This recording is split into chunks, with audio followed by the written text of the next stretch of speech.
Here we have a new 2024 GMC Yukon. Now this one comes in the Denali trim, the Denali Ultimate trim, excuse me, in onyx black. And then we have the Alpine Umber perforated leather interior. Powertrain consists of a 6.2 liter naturally aspirated V8 engine, made it to a 10-speed automatic transmission. So this one's pretty much loaded out. The only option we have on here is Super Cruise. So as we come around to the front end here, I love the Ultimate grille. I just love that kind of galvanized gray there. We have LED headlamps, LED daytime running lights. And again, just a fantastic look here in my opinion. Now we do get these bigger wheels, so these are gonna be 22-inch aluminum. Love that look as well. We get passive keyless entry on all 4 doors, and then we have power running boards right in there. Now the door panel trim, one of my favorites. I actually like this better than the Escalade. Even though we have the black plastic down here, I love that Alpine Umber. Feels like a cowhide almost. And then that exposed wood grain feels fantastic as well. Now we have one-touch automatic up and down windows on the front, express down for the back, power folding mirrors with blind spot monitors. And then we do have our power mirror controls there. And then memory seat functions here.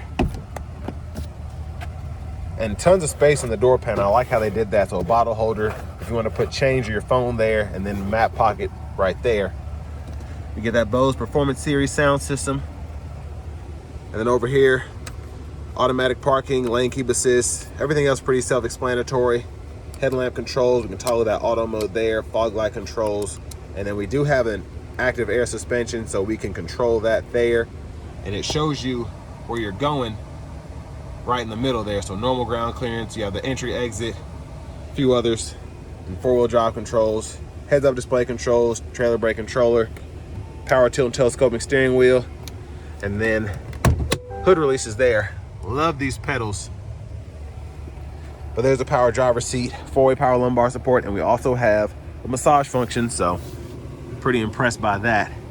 But I have that seat up front adjusted for someone of my size, being 6'3", longer legs. So let's go ahead and check out this rear seat room. First, I'm gonna make sure the seat's all the way back, and then we're gonna go ahead and hop in here.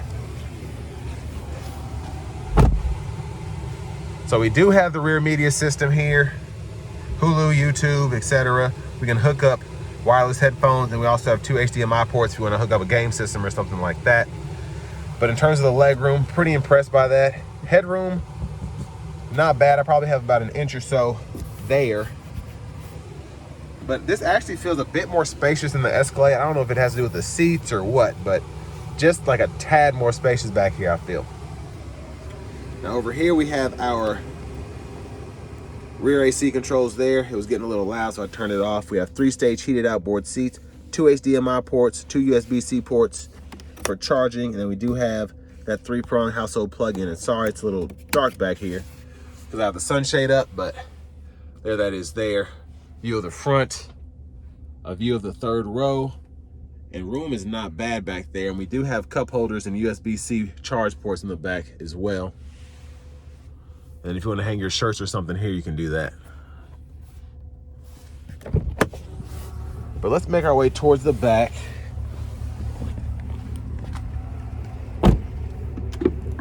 Fuel filler here.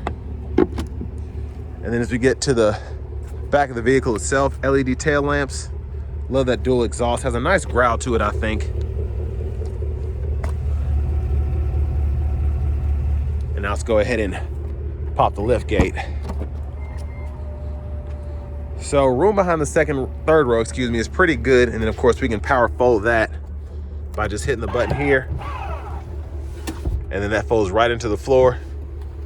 And then the seat up front and that 2nd row on the left side is not up far enough to get it to fold all the way back up, but you can do that, touch of a button. And then another 3-prong plug-in back there as well. Now with the 3rd row down, you can also fold this 2nd row. When that's back far enough, you can fold this flat, and it'll basically, I'll just show you. Let's get it back first, and then boom, there you go. And then it takes a little bit of effort, but then you can get it back into position pretty easily. Now, a big shout out to Chevrolet Buick GMC of Murfreesboro for letting me review this Yukon Denali Ultimate. I'll leave a link below in the description. But y'all can pause anywhere if you want to take a look at this standard equipment, or the options here, and the sticker price is $101,245, excuse me. And then there's the fuel economy there. And power front passenger seat with that massage function. Lockable glove compartment here. And I actually like the trim. I just did an Escalade Sport Platinum. That was like $121,000 MSRP, but I like the dash and the accents better in this Yukon Ultimate, Denali Ultimate, excuse me, as opposed to that Sport Platinum Escalade I just did. But there's a 6.2 liter V8, mostly covered up, but it's in there. And now let's go ahead and hop in the driver's seat. Take a quick look at all the interior features you get for this price point. Gonna adjust this back. And there's the horn there. We do get a heated steering wheel, but I'll show you where the control is for that after a while. We do get this newer Google Assistant system. They brought it back in 2022. Where we get AM, FM, XM radio, Bluetooth audio, Amazon Alexa, podcast, and news through Google. And then we have the Google Maps system, which does require a subscription. And then several camera angles here, with this being the Ultimate. There's a 360 there, front camera. We have that bird's eye view, curved view cameras, trailer view, just a lot going on here. And then we do get dual zone automatic climate controls, and we can control that either from the screen, or we have buttons and knobs down below, which I'll show you after a while. And then within your settings, you can go here to the system, change your language, and all of that there.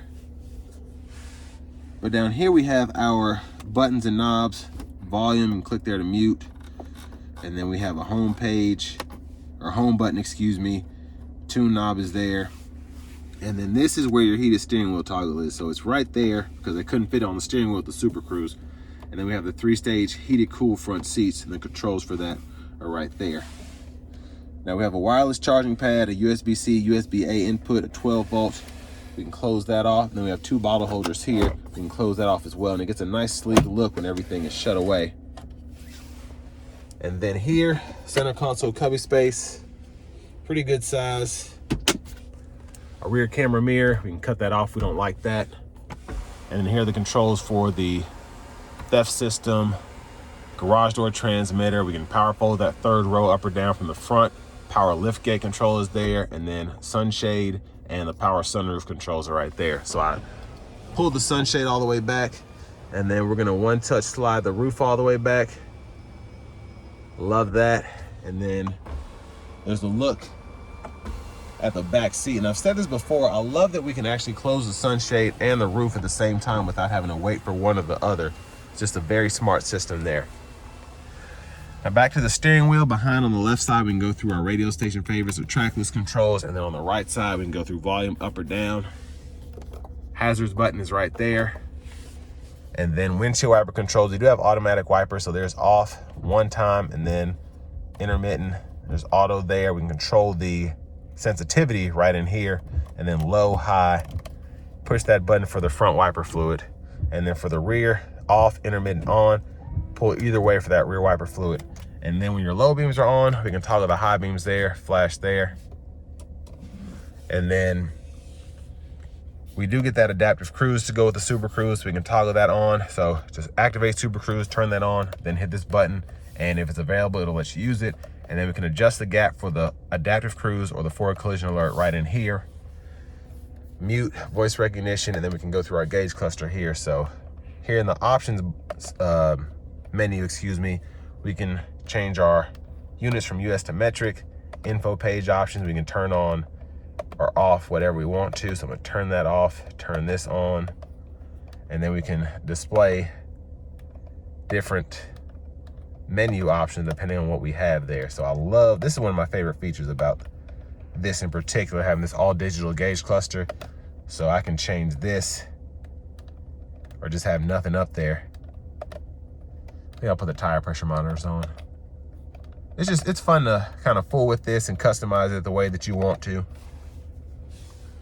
But heads up display, let me make sure this thing is on. Turn up the brightness. And I'm gonna zoom in here. And then these are the different views you get. And it doesn't blink like that. That's just how the camera's picking it up, and it's bright outside, so it's a little harder to see, and I apologize for that. But push button starts here. Finally, here's our key fob with remote start.